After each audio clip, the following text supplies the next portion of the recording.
Hello everybody. I'm here today in Oconee County, South Carolina, and specifically I'm in the town of Walhalla to check out the Stumphouse Tunnel, the Oconee Falls, and the Yellow Branch Falls. All these are located very close to each other and are remarkable and unique. Oconee County was created on January 29, 1868, and is located in the northwestern part of the state of South Carolina. Oconee is a Cherokee Indian word that has several meanings, and the most popular interpretations of Oconee are water eyes of the hills or land beside the water, and this refers to the waterfalls and streams that are located in the county. Oconee is the only county in South Carolina that borders two different states, North Carolina and Georgia. The area was occupied by the Cherokee Indians until the Revolutionary War, which occurred in the United States from April 1775 until September of 1783, after which the Cherokees were pretty much driven from the area. The town of Walhalla was founded in 1850 and became the county seat of Oconee County. Walhalla was a planned German settlement. Members of the German Colonization Society were original settlers of the town. The society was formed in Charleston, South Carolina by John A. Wagner, who was a German immigrant and successful businessman. The society purchased 17,859 acres of land for $27,000 in December of 1849, and soon after began settling in the area. The name Walhalla originates from the Norse mythology and means the Garden of the Gods. In 2023, the estimated population for Oconee County is expected to be 79,906. For Walhalla, the projected population is expected to be 4,015. Stumphouse Mountain got its name from an Indian maiden who lived on the mountain with her white husband.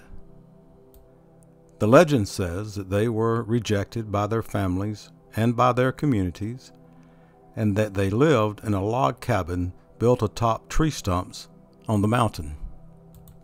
The idea for the tunnel came about in 1835 as part of a new and shorter route for the Blue Ridge Railroad between Charleston, South Carolina, and the Ohio River Valley area. In the 1830s, the only way to reach the Ohio River Valley from South Carolina was to bypass the mountains of northern South Carolina and travel through North Georgia and Middle Tennessee. This severely hampered the commerce aspirations of South Carolina as the state looked to expand its business footprint. The construction of the Stumphouse Tunnel started in 1856. At this time, the George Collier Company of London was contracted to complete the tunnel project. The Collier Company brought in many Irish workers to work on the project. A lot of these workers lived in housing on top of the mountain, and this area became known as Tunnel Hill. Now, obviously, the work was very dangerous, and many workers were killed during the construction of this tunnel. And it is said that the workers, or some of them anyway, were buried in what was essentially a makeshift graveyard on top of the mountain. The Stumphouse Tunnel was actually one of 3 tunnels that was planned for Oconee County. Stumphouse Tunnel was originally designed to be 5,682 feet long and was to have 4 shafts dug from the top of the mountain down into the tunnel for ventilation purposes. As I said, workers began construction on the tunnel in 1856. Of course, they did not have modern excavation equipment that we have today, so they used hand tools and explosives made from black powder to navigate through the solid granite rock. The job was extremely hard and dangerous, and the workers were paid $1.19 to $1.68 per day. The work on the tunnel was slow and tedious. Granite is a natural stone. It contains quartz, mica, and feldspar. As far as mineral hardness, it is rated from 6 to 8 on a scale of 1 to 10, with 10 being the hardest. This is based on the Mohs Mineral Hardness Scale. As you can see from my photographs, the tunnel is damp and gets extremely dark the further you go. Water leaks through the granite walls and roof of the tunnel, and as a result, the tunnel is always damp. I would guess that the more rain that falls in the area, then the wetter the inside would probably be. But I don't know this for sure. The entire length of the tunnel is not open to the public. There is a brick wall with a locked entrance that prevents pedestrian traffic from walking the entirety of the tunnel.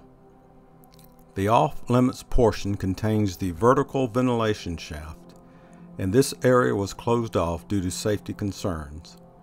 If you look past the locked gate, you can see the light from the ventilation shaft. I took a lot of these images inside the tunnel with the aid of my camera's flash being active. To give you an idea of how dark it is inside the tunnel, here is a shot with me standing at the locked gate looking back at the entrance without using the camera's flash. As you can see, it is extremely dark. And this is a picture using my camera's flash inside the tunnel. If you look closely, you can see some ridges in the granite left by the hand tools used by the workers. Also, in this image, you can see water leaking into the tunnel from the crown, making its way to the ground below. And this is fairly common throughout the tunnel. By 1859, the state of South Carolina had spent over $1 million on the tunnel and declined to continue funding the project. When the job was abandoned, 1,617 feet of the original 5,682 feet had been excavated. There were attempts in 1875 and in 1900 and again in 1940 to resume construction on the tunnel, but none were successful. I mentioned earlier, Tunnel Hill was the name given to the small town on Stumphouse Mountain where approximately 1,500 workers, along with their families, lived, and it was said to be a rough town that thrived on alcohol and lawlessness. Father Jeremiah Joseph O'Connell came to Tunnel Hill and built a Catholic church and a school for the miners' children. Father O'Connell was said to be so appalled at the rampant abuse of alcohol and general disorder in Tunnel Hill that he worked with the railroad officials to fire any worker that did not remain sober. Father O'Connell is credited with expanding Catholicism throughout the Carolinas and Georgia. As a side note, in 1940, Clemson University, which is about 21 miles away, began using Stumphouse Tunnel to cure blue cheese. This was headed up by the university's college dairy department. The damp air and consistent non-summer temperatures of the mid-50s inside the tunnel proved to be perfect for the blue cheese process. Clemson used the tunnel for this purpose until 1944, when they ceased operations because of the effects of World War II. Clemson resumed using the tunnel for curing blue cheese in 1953 and did so until 1956, when they moved the operations to the Agricultural Center on campus. As I mentioned earlier, the community where the workers lived was called Tunnel Hill, and it was located above the tunnel on the mountainside. I did make my way up there, which was not easy, at least for me. The first thing I came across was the ventilation shaft. It is fenced off, and I really could not get a good photograph. There is a lot of growth around the opening of the shaft, as you can see. I have read the ventilation shaft is 60 feet in length from top to bottom. I have also read that any cabins and other buildings that were located in Tunnel Hill have long since disappeared, but that some foundations can still be seen. I was not able to locate any signs of the buildings while I was looking in the area, but I did come across this partial block structure. I'm not sure what this was or was going to be, but I don't think this is from the 1850s. I did see unmarked stones that had been reported to be grave markers for workers that were buried on the mountain. I don't think these have been confirmed to be actual graves, but that is the assumption by some people. Located a very short distance from Stumphouse Tunnel is Oconee Falls. The story of Oconee Falls is directly related to Stumphouse Mountain. I mentioned earlier of an Indian maiden who fell in love with a white trader in the area. The story goes that before Oconee, the Indian maiden, and Allen Francis were married, she learned that her tribe planned to attack the village of 96, South Carolina. This is where her lover, Allen Francis, lived. Oconee rode to the outpost to warn the people there of the planned attack. Thanks to Oconee's quick thinking and bravery, the settlement was saved. Afterwards, Oconee and Allen Francis were married. Sometime after their marriage, they returned to Stumphouse Mountain to live. The Cherokees were still upset with what they perceived to be Oconee's betrayal, and at some point they sought retribution. The story goes, as the Cherokees gave chase, Oconee led them to the falls, where she faked her death by making them believe she had jumped from the top of the falls, when actually she had hidden underneath a ledge near the top and waited for a chance to escape. According to Cherokee folklore, waterfalls were home to evil spirits, and so those giving chase were not keen on searching for her. After waiting for a period of time, Oconee was able to escape back to her family. There are different versions of this story, and which one, if any, are true, well, that's hard to say. But you can look them up online and judge for yourself. The falls, as I said, is located very close to Stumphouse Tunnel, and the area is called Stumphouse Tunnel Park. And I wanted to make sure I mentioned that the entry into the park is $5 per vehicle. In order to view Oconee Falls, you will need to walk a very short distance down a walkway to a viewing platform. Oconee Falls is 100 feet tall and has multiple cascades from top to bottom. The waterfall is really beautiful, and the viewing platform offers a fantastic look at the falls. You can also walk down to the bottom of the waterfall if you care to. A trail descends below the observation platform that will take you to the base of the waterfall.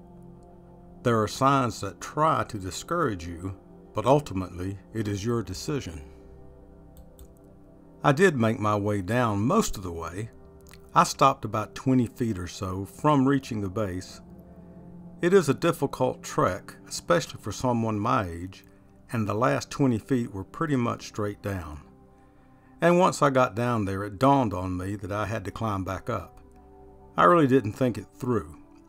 It was even tougher because I was carrying a camera and a tripod. This waterfall is certainly worth the time to check out if you find yourself in the area. Waterfalls are one of my favorite things in life, and this one does not disappoint. And since we are on the subject of waterfalls, I have one more I would like to show you. This one is located in the same area as Stumphouse Tunnel and Oconee Falls. Yellow Branch Falls is not as easy to get to as Oconee, but it is well worth it should you decide to make the walk. The falls is about 1.5 miles from the trailhead, and the trail is listed as moderate in difficulty. Now, I'm not a hiker, and I decided to hike to the falls on a whim. Not my best idea. My biggest mistake was not having any water with me, but thank goodness a young man I met on the trail was kind enough to give me a bottled water as I was making my way back to my car. I have read that Yellow Branch Falls is 50 feet high and 75 feet wide. Like Oconee, the water from the Yellow Branch Falls makes its way down in stages over steep, rocky slopes. Yellow Branch is much more secluded and compact than Oconee, and this adds to its uniqueness in my opinion. The flow of this waterfall is pretty much tied to the rainfall in the area, but the area is very scenic, and I don't think you will be disappointed. To get to Stumphouse Tunnel, Oconee Falls, and Yellow Branch Falls from Walhalla, South Carolina, follow South Carolina Highway 28 West for about 7 miles, and you will see signage for all 3 locations. I hope you enjoyed this video, and if you would, please subscribe and hit the like button, and also leave a comment. This will be very much appreciated and will help my channel greatly. So thank you so much. I will have a new video out soon, and I look forward to seeing you then. Again, I really appreciate you watching.